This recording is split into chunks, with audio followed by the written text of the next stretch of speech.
Bom dia, boa tarde, boa noite. Seja muito bem-vindo ao meu canal Física em Minutos. Eu sou o professor Alex Nelson e na aula de hoje vamos abordar a Europa medieval. Como é que era a visão do homem naquela época a respeito dos conceitos cosmológicos?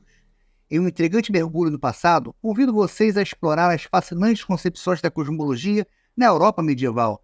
Preparem-se para uma jornada que revelará os segredos do céu, numa época em que o renascimento cultural e científico estavam apenas engatinhando na Europa. Curioso? Depois da vinheta, tem mais!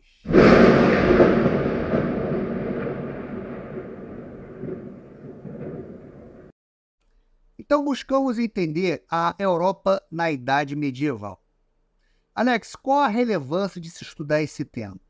É importante compreender como é que se encontrava a Europa nessa fase, para que a gente entenda o surgimento de figuras como Copérnico, Galileu, Newton, que vão aparecer numa renascença no início do século XIV na Europa e que vai trazer grandes contribuições e grandes avanços científicos para aquele momento. Como é que se encontra a Europa, então, agora, na Idade Medieval?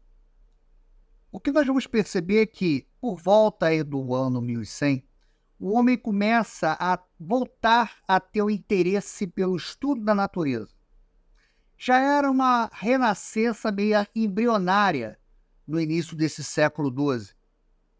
O homem começa a voltar os seus olhos, né, para uma releitura dessas obras clássicas greco-romanas. E aí, lógico, entra a importância do vídeo anterior. Quem não viu, dá uma passadinha lá. A Idade de Ouro Islâmica, onde os árabes eles tiveram toda uma preocupação em resgatar, em preservar e traduzir essas obras clássicas.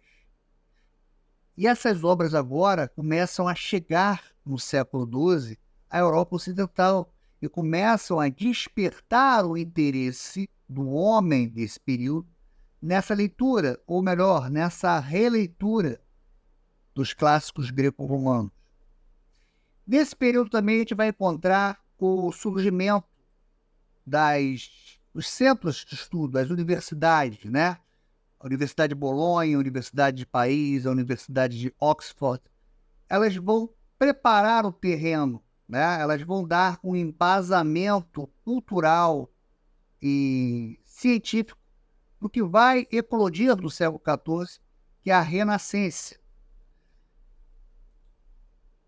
Nesse mesmo período, a astronomia também ela ganha um lugar de destaque. Ela começa a ser considerada uma das 7 artes liberais.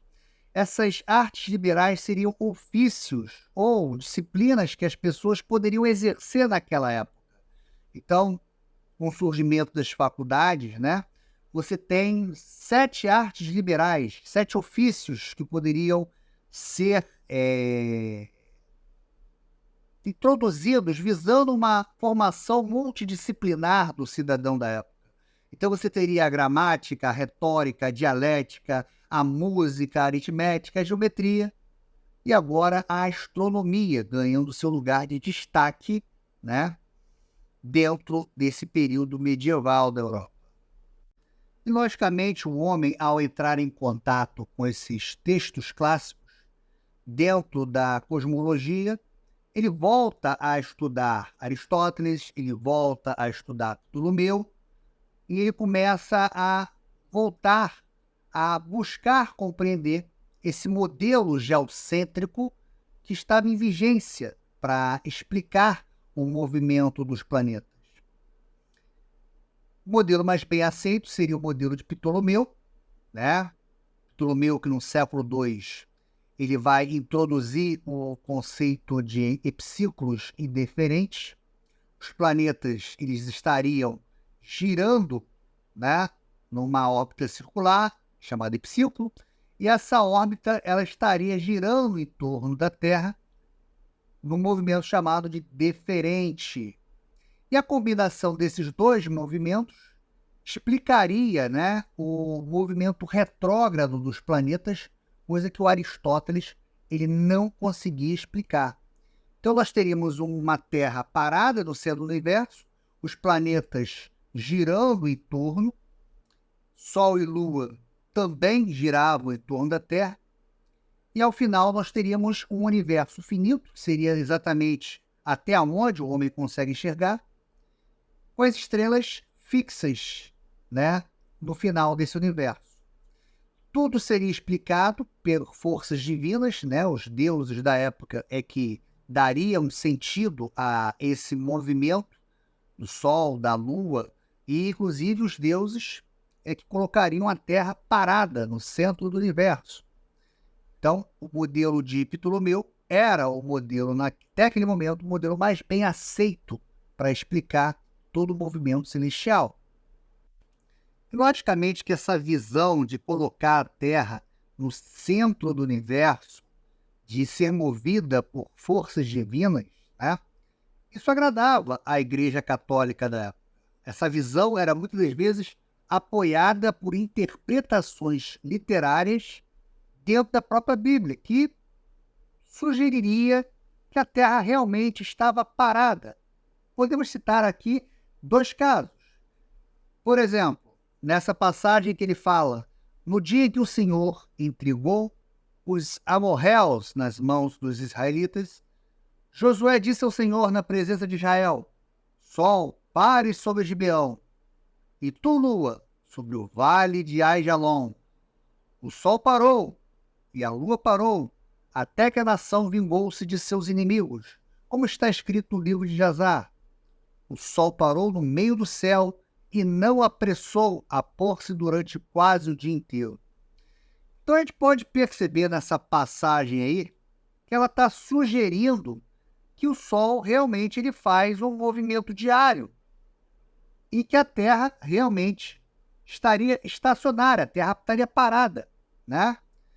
Uma vez que o Sol parou o seu movimento, se a Terra está parada, vai demorar para a noite chegar, né? Então, esse texto está sugerindo exatamente que o Sol parou o seu movimento diário para prolongar o dia. A Terra estaria parada.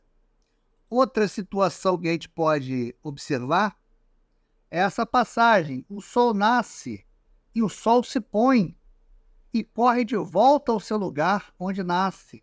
Ou seja, essa passagem ela mostra, né, de uma forma até poética, um movimento circular do Sol em torno da Terra, reforçando a ideia de uma Terra estacionária no centro do universo. Apesar de uma conciliação aparente entre os séculos XII e XIV, entre a cosmologia aristotélica e a teologia cristã, havia quem não estivesse completamente satisfeito com toda essa aparente harmonia. Os filósofos naturalistas terão sido os primeiros a avançar, em particular com algumas objeções ao modelo de Ptolomeu. Os seus argumentos baseavam-se principalmente na constatação do fato de que, naquele modelo, os movimentos planetários não eram circulares e uniformes, contrariando assim os princípios de simplicidade, de harmonia e de simetria defendida por Aristóteles. A possibilidade de um movimento de rotação para a Terra era outro debate que esquentava aquele momento. Muitos intelectuais defendiam que a Terra poderia estar, pelo menos, tendo um movimento de rotação. Apesar dos argumentos a favor de uma Terra em rotação, o peso histórico dos princípios aristotélicos ainda era suficiente para preferir as antigas concepções de simplicidade e harmonia que sustentavam uma Terra imóvel, parada no centro do universo. E se você gostou desse vídeo, vai lá, faça um comentário, curta a nossa página, se inscreva no canal se você ainda não fez e não esqueça de apertar o sininho para você continuar recebendo as atualizações do nosso canal. Até a próxima e um grande abraço!